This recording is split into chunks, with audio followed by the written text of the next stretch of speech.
Bien, vaya conmigo a la escritura en este día.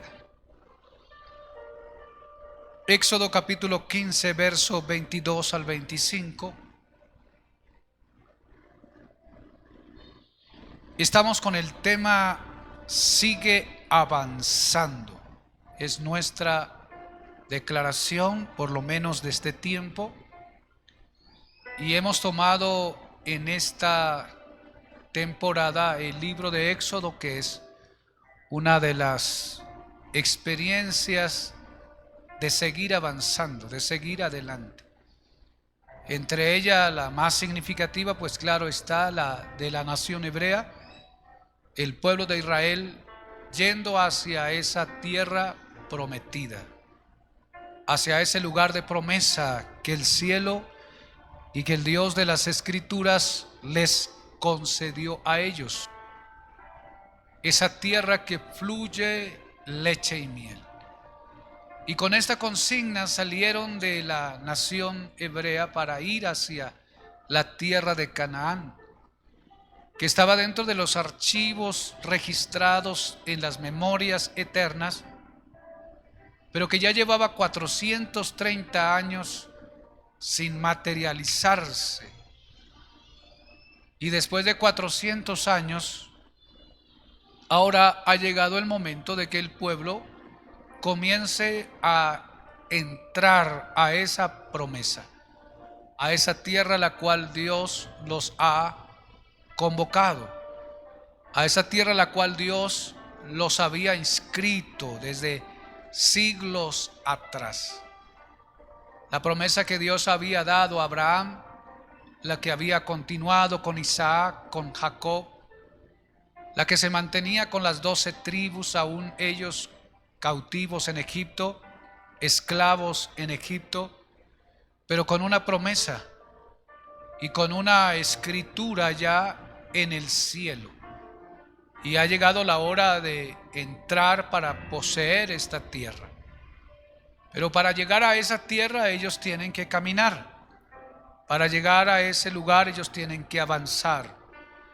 Para llegar a esa dimensión ellos tendrán que disponerse a salir, porque es la generación que Dios está llamando para que avance y siga hacia adelante. Así que habrán muchas de las promesas que quizás usted y yo todavía no hemos podido materializar.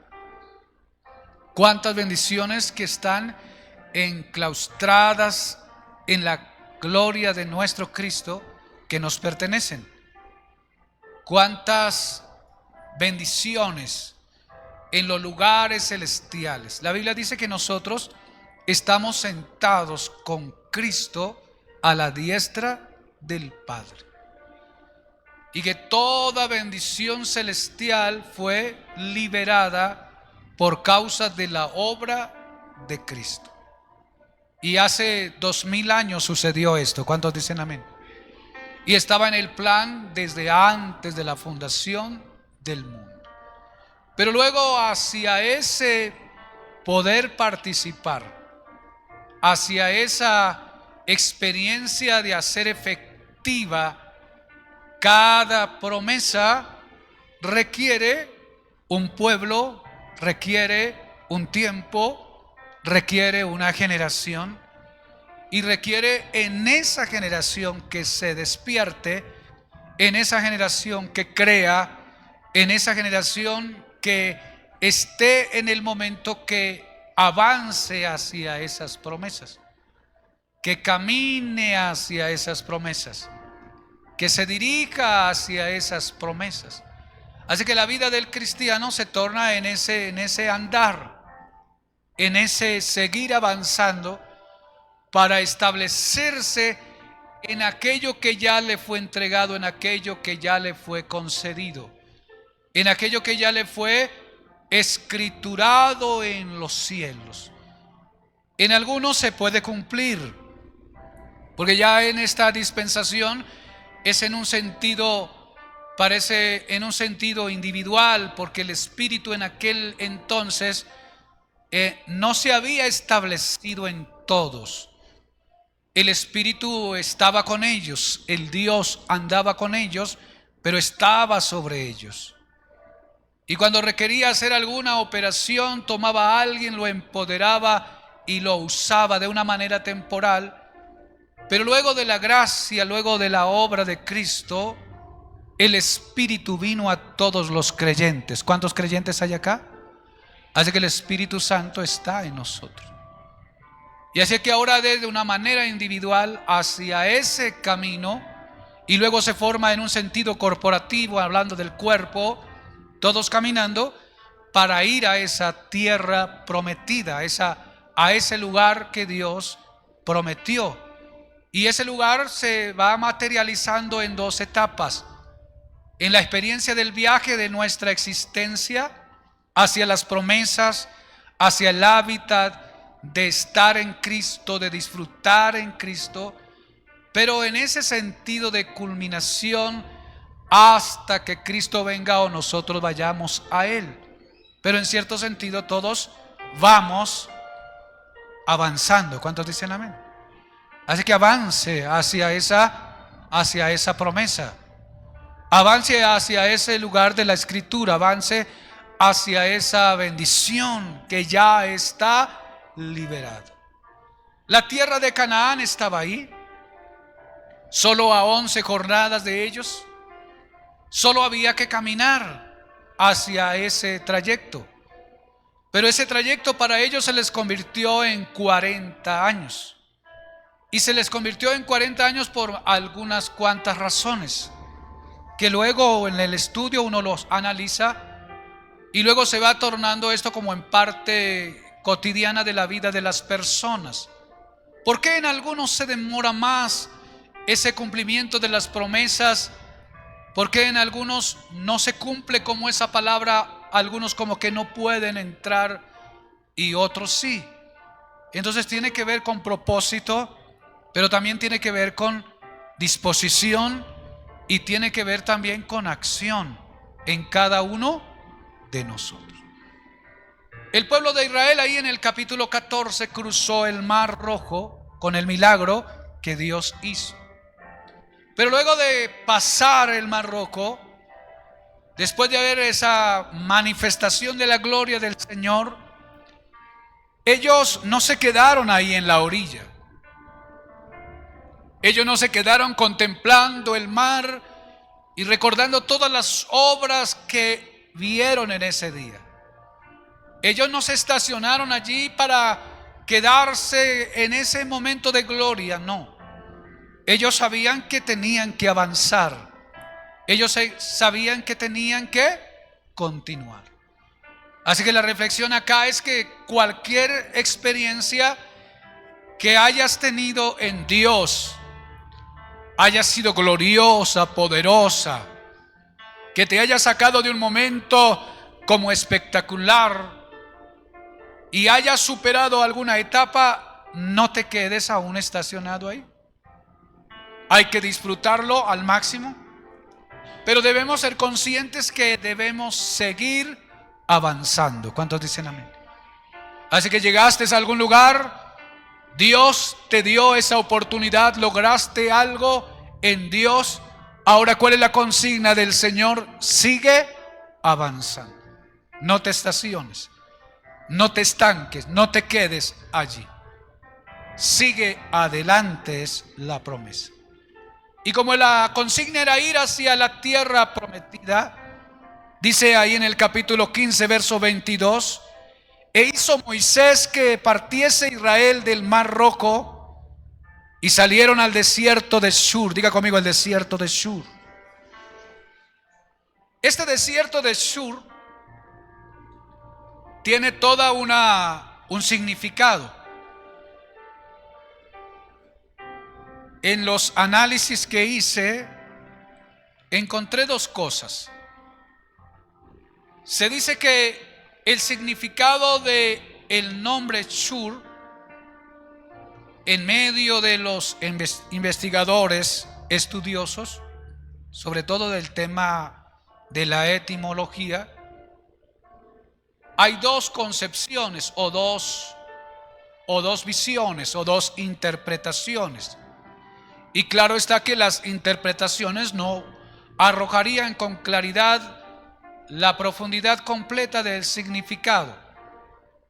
Pero los que estudian pensaron en dos áreas, o los estudiosos dieron dos interpretaciones a este desierto de Shur, o en el tema etimológico. El primero es que unos dijeron que Shur significa pared. El significado es pared o muralla o barrera. Y le dieron ese significado a esa expresión porque parece ser que en el sector del desierto hay algunas cuantas montañas alrededor. Entonces, en esa primera concepción de interpretación, ese desierto para esta visión dice, es una pared, es una barrera. Pero por la otra visión o la otra interpretación de la palabra Shur, dijeron que el lugar significaba salvación. Diga conmigo, salvación. El lugar significaba protección. Entonces tenemos dos visiones con respecto a la etimología de la palabra Shur o del desierto de Shur.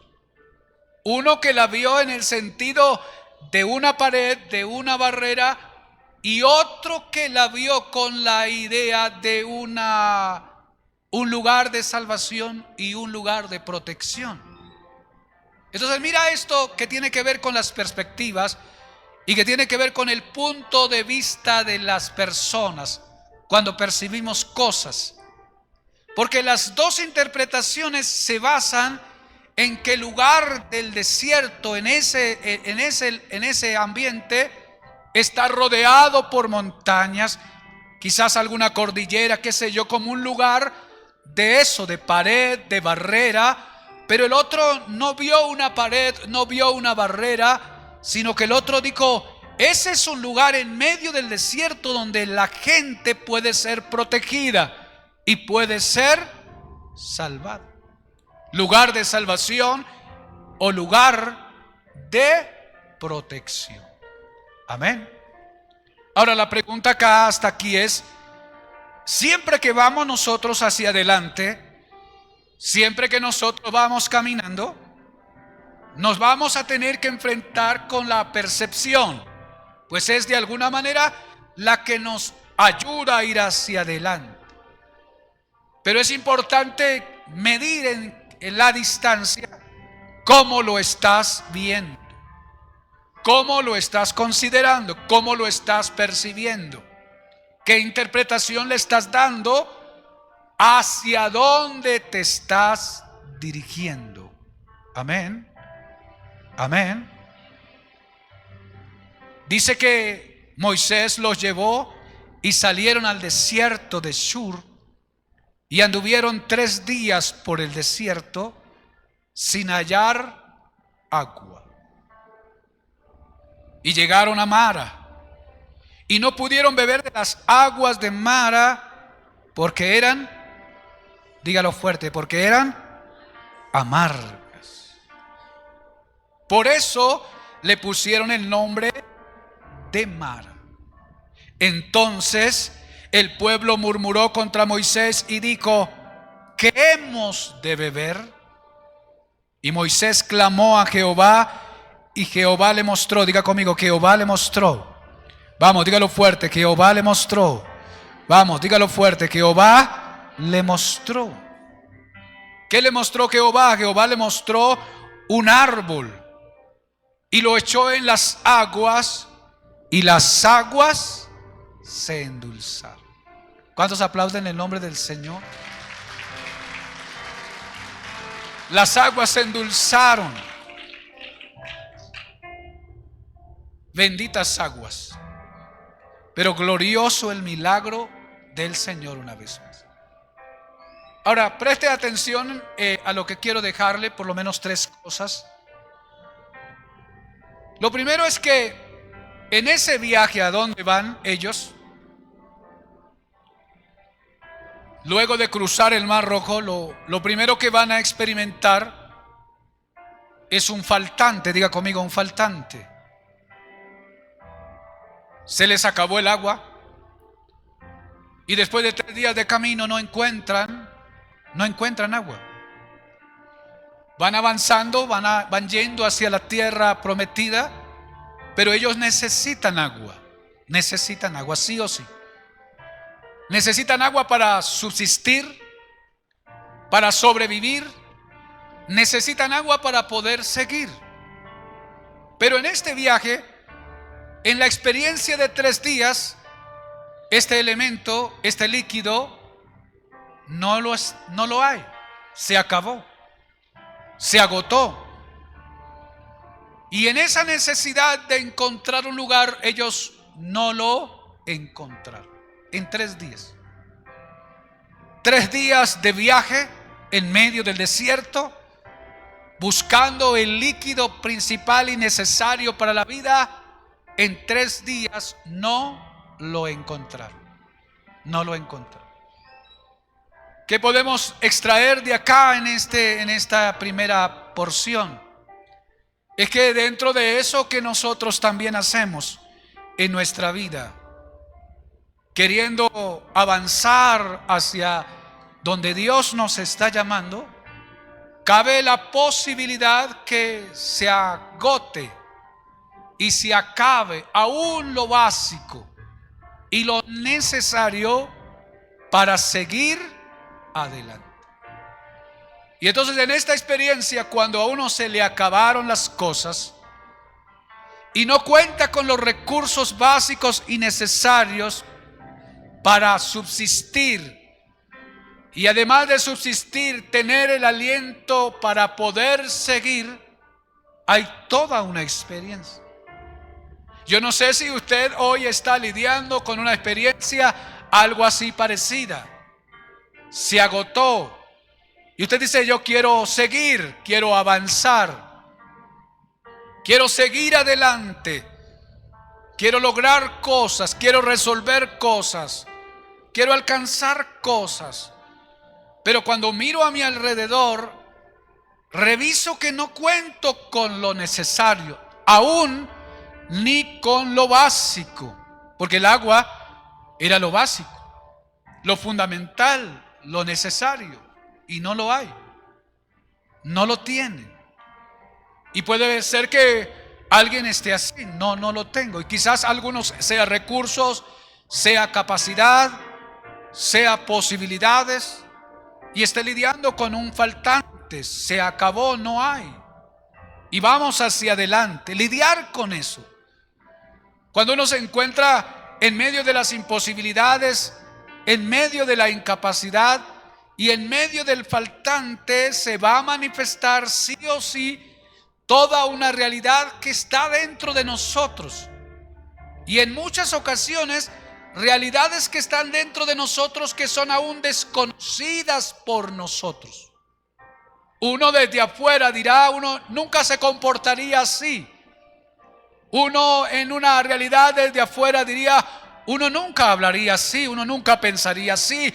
Porque desde afuera uno ve el panorama y la lógica dirá que no es como correcto lo que la persona hace, lo que la persona dice, lo que la persona expresa o lo que la persona está haciendo en medio de estas barreras. Pero cuando le toca a uno va a encontrarse y a veces se va a uno hasta desconocer a sí mismo. Porque nunca quizás se pudo haber imaginado la presión que se vive en medio de un faltante similar. Para el pueblo de Israel, esta presión de faltante empieza a surgir la crítica, empieza a surgir la queja, empieza a surgir la murmuración en contra de Moisés y empieza a surgir el cuestionamiento y la pregunta que todos se hacen en ese momento. ¿Y ahora cómo y de dónde vamos a beber agua? ¿Cómo vamos a hacer? ¿Cómo vamos a solucionar esto? ¿Cómo vamos a saciar esta necesidad? Y el pueblo se comienza a levantar. Y entonces quizás usted que me está oyendo en este día pueda estar ahí. Porque vas hacia adelante, pero te encuentras con un faltante, te encuentras con una necesidad. Y entonces ahora estás viviendo el rigor de la presión que esto ejerce sobre tu vida, sobre tu mente, sobre tu espíritu, sobre tu corazón. Y entonces te vas a encontrar quizás en medio de la queja. Yo no sé si usted se queja en medio quizás del dolor y de la angustia, de la desesperación, del afán, de la ansiedad. Es que no es fácil llegar a esos lugares donde uno no encuentra cómo poder saciar esa necesidad, cómo poder solucionar ese problema.